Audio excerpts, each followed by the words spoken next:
Usai gencatan senjata, Israel dan warga Palestina bentrok di Masjid Al-Aqsa. Sebagaimana yang kita ketahui bahwa baru saja dilakukan gencatan senjata antara Hamas dan Zionis Israel.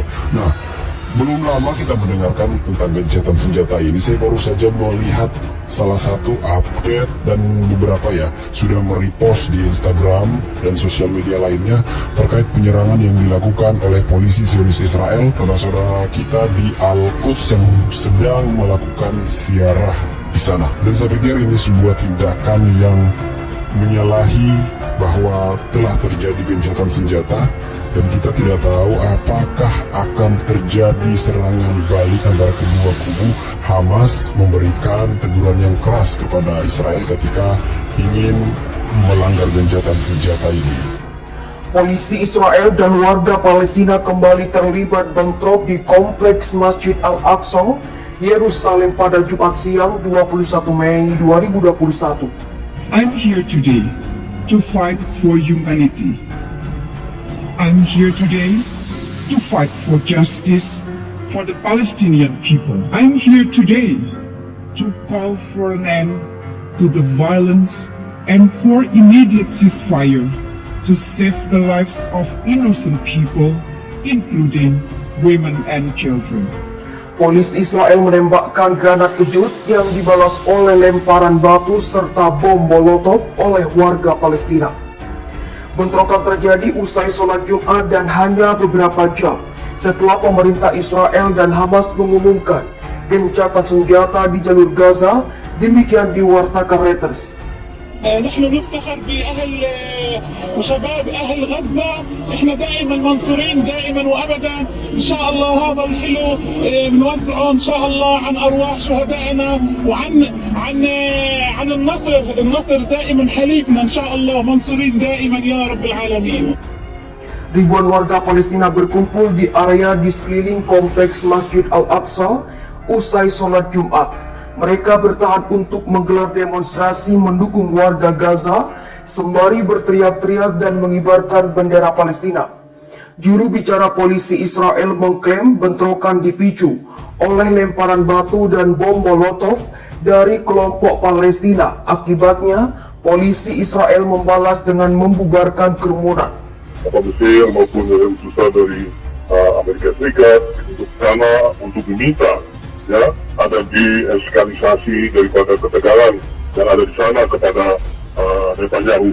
Itu yang paling penting daripada itu adalah bagaimana mencari formula perdamaian yang akan dilaksanakan. Bahwa selama Likud yang berkuasa di bawah Benjamin Netanyahu yang menjadi Perdana Menterinya, pendekatannya kan selalu pendekatan attacking, menyerang, kemudian melakukan konfrontasi yang membawa korban yang besar.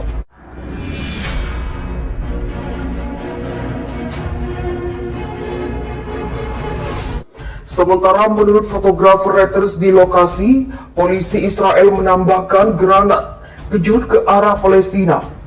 Belum diketahui pasti apa pemicu dari bentrokan terbaru ini. Bentrokan itu sendiri hanya berlangsung sekitar 1 jam setelah polisi Israel mundur ke arah gerbang kompleks Masjid Al-Aqsa. Petugas medis mengatakan 20 warga Palestina terluka dan dirawat di rumah sakit akibat kejadian itu. Sebelumnya pada Jumat, Israel dan Hamas yang menguasai jalur Gaza mengumumkan gencatan senjata setelah berperang selama 11 hari. Konflik bersenjata ini dipicu oleh bentrokan antara polisi dan warga Palestina di Yerusalem serta rencana penggusuran warga Palestina di Sheikh Jarrah. Bentrokan yang terjadi sejak 10 Mei itu telah menewaskan 232 warga Palestina, termasuk 60 orang anak-anak. Selain itu, lebih dari 1.900 orang Palestina di Gaza terluka akibat serangan udara Israel. Sementara pemerintah Israel mengatakan bahwa 12 orang warganya tewas akibat serangan roket Hamas dari Gaza dan ratusan orang lainnya terluka.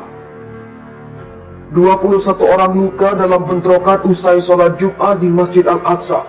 Sedikitnya 21 orang mengalami luka-luka dalam bentrokan terbaru di kompleks Masjid Al-Aqsa pada Jumat 21 Mei waktu setempat.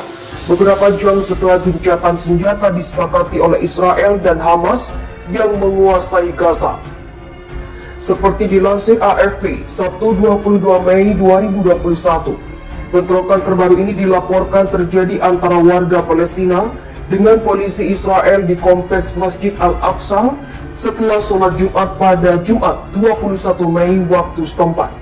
Setelah gencatan senjata disepakati Israel dan Hamas sehari sebelumnya, laporan reporter AFP di lokasi menyebut polisi Israel menembakkan peluru karet dan menggunakan granat kejut terhadap warga Palestina yang tidak bersenjata, termasuk sekelompok pria yang sedang mengobrol di kompleks suci tersebut.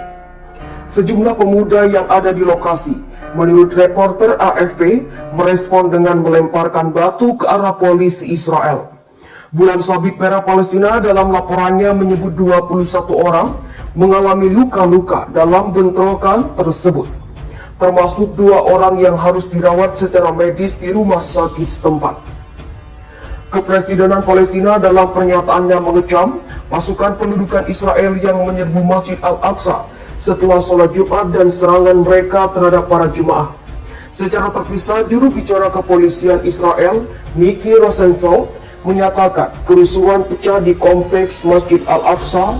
Ratusan orang melemparkan batu dan bom molotov ke polisi yang dikerahkan ke lokasi dan mulai membubarkan perusuh sebutnya. Saat ini situasi kompleks Masjid Al-Aqsa dilaporkan relatif tenang. Bentrokan serupa terjadi selama berhari-hari selama bulan suci Ramadan yang mendorong Hamas memperingatkan Israel untuk menarik personil kepolisiannya dari kompleks tersebut paling lambat 10 Mei lalu. Ketika batasan waktu itu berakhir, Hamas menembakkan rentetan roket ke Israel yang dibalas gempuran ke Gaza. Pertempuran berdarah antara Hamas dan Israel itu berlangsung selama 11 hari sebelum gencatan senjata disepakati kedua pihak pada Kamis 20 Mei, waktu setempat, dan berlaku mulai Jumat 21 Mei dini hari. Kementerian Kesehatan Gaza melaporkan bahwa serangan udara Israel sejak 10 Mei lalu telah menewaskan 243 orang, termasuk 66 anak, sedangkan otoritas Israel menyebut 12 orang, termasuk seorang bocah dan seorang tentara, tewas akibat rentetan serangan roket dari militan-militan di Gaza. Pemimpin Hamas mengatakan Palestina berhasil pukul mundur dan tinggalkan efek menyakitkan buat masa depan Israel. Pasca kesepakatan gencatan senjata yang dilakukan antara Hamas dan Israel, Kepala Gerakan Perlawanan Palestina, Ismail Haniyeh, mengatakan gerakannya dan kelompok perlawanan lainnya di Gaza telah memukul mundur Israel dengan keras yang akan meninggalkan efek menyakitkan pada negara itu dan masa depannya. Hal itu disampaikan Ismail Haniyeh dalam pidatonya yang disiarkan di televisi pada Jumat 21 Mei waktu setempat. Kelompok perlawanan berdiri bersatu dan memukul musuh Israel dengan serangan keras yang akan meninggalkan efek yang dalam pada entitas atau Israel, masyarakatnya, lembaga keamanan dan militernya, juga masa depannya di tanah yang diberkati ini atau Palestina, kata Haniyeh seperti dikutip dari Anadolu Agency. Haniyeh mengatakan Gaza membela Masjid Al-Aqsa dan lingkungan sejarah di Yerusalem Timur yang diduduki di mana keluarga diancam dengan perintah penggusuran. Perlawanan ini untuk kebebasan Palestina dan tahanan Palestina dan kembalinya pengungsi Palestina, tambah Haniyeh. Ia mengatakan pihaknya akan membangun kembali apa yang dihancurkan oleh pendudukan Israel dan memulihkan kemampuan mereka. Kami tidak akan meninggalkan kewajiban dan tugas kami kepada keluarga para martir yang terluka dan mereka yang rumahnya hancur, katanya. Haniyeh mengucapkan terima kasih kepada penengah Mesir, Qatar, dan PBB atas dukungan mereka dan berterima kasih kepada Republik Islam Iran yang belum menyerah dalam memberikan perlawanan dengan uang, senjata, dan teknologi. Iran pada hari Jumat menampilkan drone tempur buatan Iran yang dikatakan memiliki jangkauan 2000 km, menamakannya Gaza. Kementerian Kesehatan Palestina mengatakan bahwa hingga Jumat korban tewas akibat serangan Israel di jalur Gaza yang terkepung telah meningkat menjadi 243, termasuk 66 anak-anak dan 39 wanita. Sedikitnya 1.910 orang terluka, kata kementerian itu dalam sebuah pernyataan. Israel dan Hamas saling serang di jalur Gaza sejak 10 Mei, meninggalkan jejak kehancuran besar-besaran di wilayah itu.